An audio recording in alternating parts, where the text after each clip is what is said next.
A woman will literally rewrite the entire story of your relationship inside her head. She'll rehearse the breakup speech more new and mentally move on. All because you failed to do something she desperately wanted but refused to ask for. And the worst part? You'll have absolutely no clue what even happened until right now. Because I'm about to tell you everything, let me start with a confession. I almost didn't make this video, and not because the topic is uncomfortable. Trust me, I have zero shame. But because what I'm about to share breaks an unwritten code that women have been silently protecting for generations. Researchers at the University of Texas conducted a multi-year study on communication gaps in romantic relationships. And they found something that should genuinely alarm every man watching this. 72% of women admitted to wanting specific behaviors from their partner that they had never once verbally requested. Not because they forgot, not because it wasn't important, because they believed that having to ask would strip the behavior of its meaning entirely. She would rather go without the thing she wants than have to explain it to you. That's not stubbornness. That's not a flaw. That's wiring. And if you don't understand that wiring, you will keep losing women who are completely in love with you. And you'll never understand why women rarely say what they truly want, why they left. Now, I titled this video Dirty for a reason, but probably not the reason you're thinking. Some of these are physically intimate, sure, but most of them are dirty in a different way. They're the thoughts she buries because society told her wanting them makes her too much, too needy, too traditional, too intense. So, she shoves them into a mental vault, locks it, swallows the key, and prays that somehow you just figure it out. Well, today is the day you figure it out. And I'll warn you, number 3 on this list is the one that breaks most relationships. Silently, invisibly, without a single argument. It just erodes things until one day she's gone and you're holding your phone, wondering when everything changed. So pay attention when we get there. Here we go.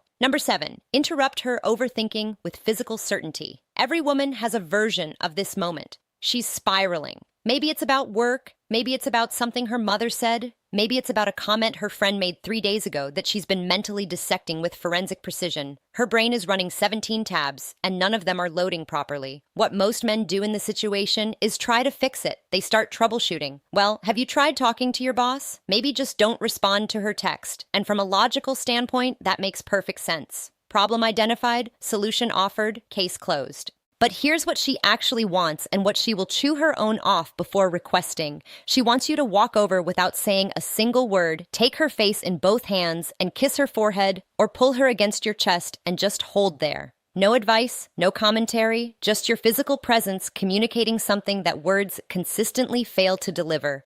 I'm here, I'm solid. You can fall apart for a second, because I'm not going anywhere. Neuroscientist Dr. Tiffany Field, who founded the Touch Research Institute at the University of Miami, has published over 100 studies proving that physical touch reduces cortisol levels by up to 31% within minutes. But here's what the data doesn't capture: the snort's emotional weight of unsolicited touch. Secret number 1, emotional safety from someone you trust. That's not just stress relief, that's safety made physical. She snorts, won't ask for this because asking for comfort feels like admitting weakness. Most women have been conditioned to handle everything themselves. Requesting to be held feels like filing a formal complaint against her own independence. So, she spirals alone and quietly resents that you didn't notice. You don't need to read her mind. You need to read her shoulders. If they're tense, if she's gone quiet, if she's scrolling her phone but clearly not absorbing anything, that's your signal. Don't ask what's wrong. Just close the distance and be the interruption her nervous system is begging for. Number 6. Say her name during intimate moments, and not just those moments. There is something neurologically electric about hearing your own name spoken by someone you're attracted to. A study from the journal Brain Research found that hearing your own name activates specific regions of the left hemisphere associated with self-representation and identity processing. Your name is the one word in any language that your brain treats as fundamentally yours. Now, apply that to intimacy. Not just physical intimacy, though. Yes, absolutely that. But also the quiet moments when you're cooking together and he says your name before asking you to hand him the salt. When you're walking ahead of him and he calls your name just to make you turn around so he can look at you. When he's telling a story to his friends and says, "So then Sarah turns to me." And the fact that she exists in his narrative by name, not as my girlfriend or she, but as her. Most men default to pet names: babe, baby, hun. Those are warm and familiar, but also generic. Every woman he's ever dated was probably babe at some point. Her name, though that's exclusively hers. And when you use it in a moment of intensity, a whispered confession, a heated argument where you stop and say her actual name, a moment of closeness where her name is the only word you can manage, that creates a response that pet names simply cannot replicate. She'll never ask you to use her name more often because that would make it feel manufactured. The power is that it feels instinctive, like you're so consumed by her specifically that her name is the word your brain reaches for automatically. Number 5, handle another man's attention toward her with calm dominance, not reactive jealousy. This one is spicy, and I know it's going to trigger some debate, so let me be precise. She does not want you to start a fight or make a scene. That's not attractive, that's a liability. But she also doesn't want you to be completely unbothered. If another man is clearly flirting with her and you just sit there sipping your drink with zero reaction, she registers that. And what she registers is not, wow, he's so secure. Secret number 2, calm, masculine confidence. What she registers is, he doesn't care enough to respond. The sweet spot is calm, measured possessiveness. You walk over, you place your hand on her lower back, you look the other guy in the eye with completely relaxed confidence that says, I see exactly what you're doing, and I'm not even slightly threatened, but she's with me, and we both know it. Maybe you extend a handshake. Maybe you introduce yourself. Maybe you simply redirect the conversation with a casual smile that communicates absolute ownership of the situation.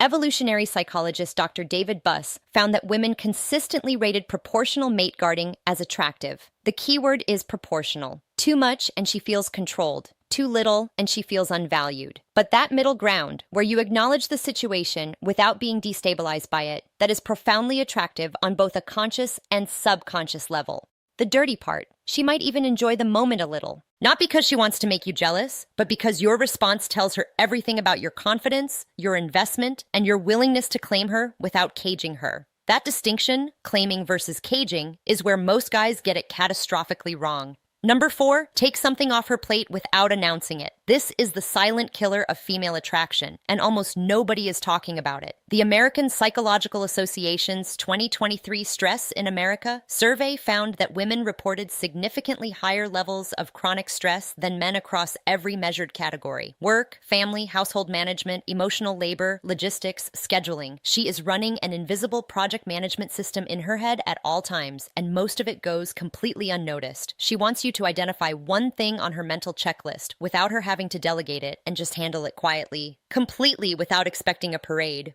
The car needs an oil change. It's done.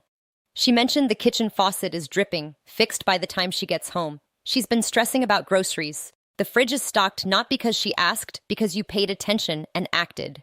Researcher Eve Rodsky calls this cognitive labor in her book Fair Play. Her research shows that in most heterosexual relationships, women carry roughly 70% of this invisible workload.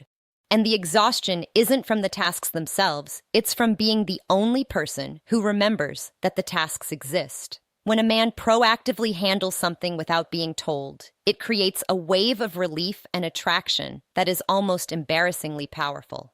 She feels genuinely cared for, not because secret number 3, feeling deeply understood. The task was hard because the noticing was rare. She'll never ask you to do this because asking you to take something off her plate is ironically another thing on her plate. The moment she has to identify the task, explain it, and follow up on whether you did it, she's done more work than if she'd handled it herself. The magic is in the initiative. The magic is in her coming home and realizing something is already done and she didn't have to think about it for even 1 second. Men who master Clear's throat, this become addictive. Because in a world where she has to manage everything, the man who manages something for her becomes the only place she can actually rest. Number 3, this is the relationship killer I warned you about. She wants you to pursue her after you already have her. That's it. That's the whole thing. And it is staggering how many men completely abandon this the moment the relationship becomes official. During the dating phase, you were incredible. You texted first. You planned dates. You complimented her without being prompted. Every interaction felt like you were actively choosing her.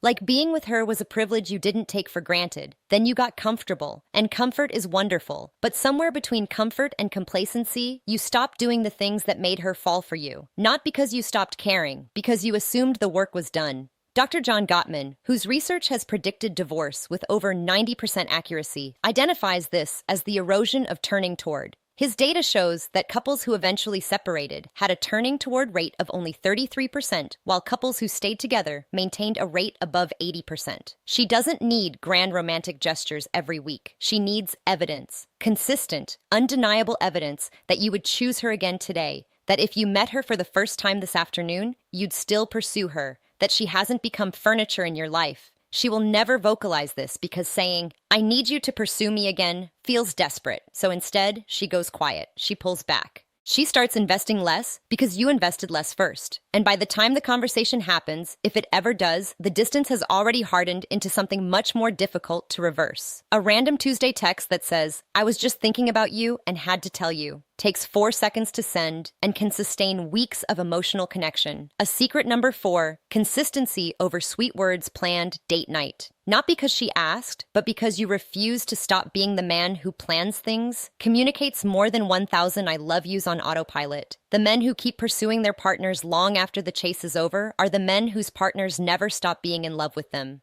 The men who stop, they become roommates. Slowly, painlessly, and then all at once. Number 2, be verbally explicit about your desire for her, specifically her. Most men think women want to hear that they're beautiful, and they do, but your beautiful is the baseline.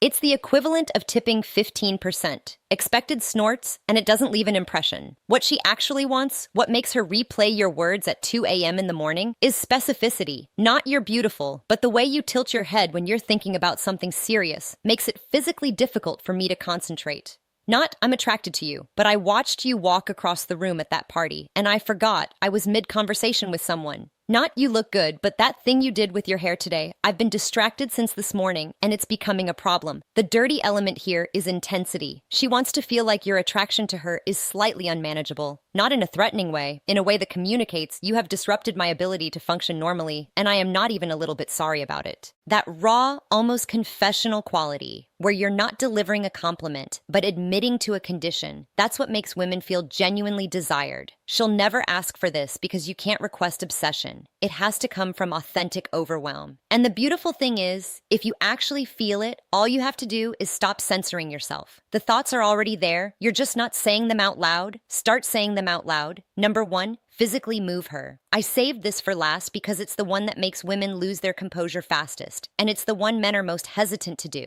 She wants you to physically guide her, move her, reposition her with confidence and without asking. First hand on her waist, steering her to the other side of the sidewalk so she's not walking next to traffic. Fingers laced through hers, pulling her in a different direction because you spotted something you want to show her. Palm against her lower back, guiding her through a doorway. Hand on her thigh under the table, not groping, not performing, just present. Standing behind her, both hands on her hips, gently turning her towards something. A study published in Evolutionary Behavioral Sciences found that women rated physical assertiveness, secret number 5, purpose and ambition defined as confident, non-aggressive physical guidance, as one of the top 5 indicators of a desirable partner. This behavior activated associations with protection, decisiveness, and physical confidence simultaneously. The psychology behind this is primal. Physical movement communicates that you are present in your body, comfortable in your strength, and confident enough to occupy space and to include her in that space. The reason this is number 1 is because it operates entirely outside of language. You can't fake this with words. You can't text it. It only exists in real time in the electricity of physical proximity and the confidence to close that distance without hesitation. She will never say, "I wish you would just grab me and move me where you want me." But every time your hand finds her waist and redirects her, every time you pull her closer without explanation, you become the man she compares every fictional character and every passing fantasy to. And none of them win because they're not real. And you're standing right there with your hand on her back, proving that reality is better. So now you have them 7 things women have been silently wishing for and stubbornly refusing to verbalize since the beginning of recorded romantic history. The fact that you watched this entire video tells me you're not the kind of man who assumes he already knows everything. You're the kind who actually wants to understand. That quality alone puts you ahead of 90% of the men she's ever encountered. But knowledge without action is just trivia. I didn't make this video so you could store these as interesting facts. I made it so you could use them tonight, tomorrow, in the next quiet moment where you choose between playing it safe and doing something that actually makes her feel something. Choose the second option every time. Now, here's something that ties everything together in a way that might genuinely change your next interaction with her. While you've been sitting here learning what she secretly wants, there's an entirely separate reality playing out on her end that you're probably blind to. She's been watching YouTube, she's been evaluating, calculating, and in many cases, she's already made her decision about you. The verdict is in, and she's not sharing it. The video appearing on your screen right now is called 4 Clear Signs She's Already Chosen You but Isn't Telling You. And if you don't watch it next, everything you just learned becomes only half the equation. Knowing what she wants is powerful, but recognizing when she's already decided you're the one, that's the difference between a man who's trying and a man who's already won without realizing it. It's right there. Go watch it now.